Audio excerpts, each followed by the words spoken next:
It certainly looks like that, doesn't it? I mean, why would Mr. Javid write in this way if he didn't think it was serious? Unless you assume it's some kind of scam to show him in a good light. I think it's genuine. I think it was very dangerous. I think he said the right thing.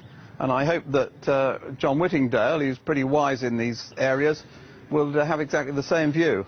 Well, could it work, though? Because many people are annoyed when they see people supporting dreadful acts of terrorism appearing on the airwaves.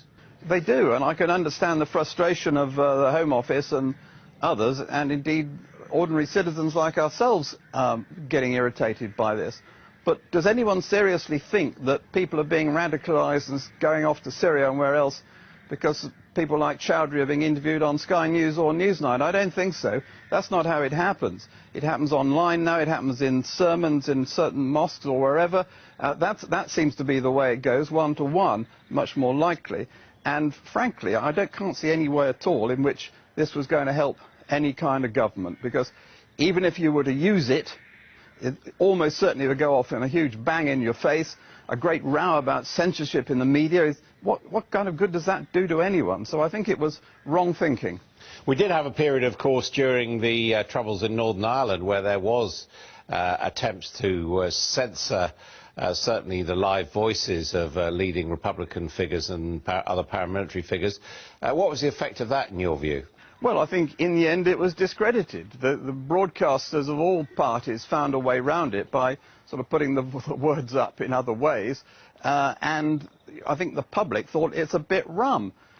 You don't have to agree with people's views to want to hear them, and frankly hear them properly interrogated by the likes of you and Evan Davis and others. That's really what we need to understand and push and get to the bottom of. That's what the public need, I think.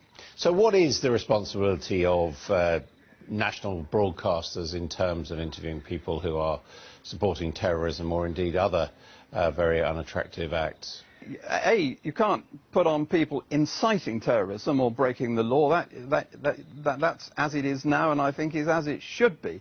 But otherwise, I think you've got to do it in a reasonably thoughtful way. Every now and then you've got to find out what do these people think and why do they think it, and let's really interrogate them in front of the public.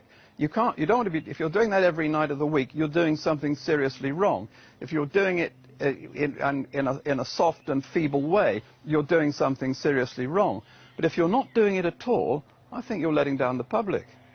And does the existence of the internet, the fact that a channel can be banned from broadcasting and then go on the internet, does this really mean that, frankly, it's a pretty fruitless battle as far as the politicians are concerned? Well, I think it's hard for them. One can understand that. But that doesn't make it right to start censoring television news in any kind of way or documentaries. The internet is something else altogether, as we know, and unless you do what they do in China, or I see now is happening in Russia, and start to interfere with that, I think that's not a way for a free society to go, is it? Mr. Wyatt, thank you very much.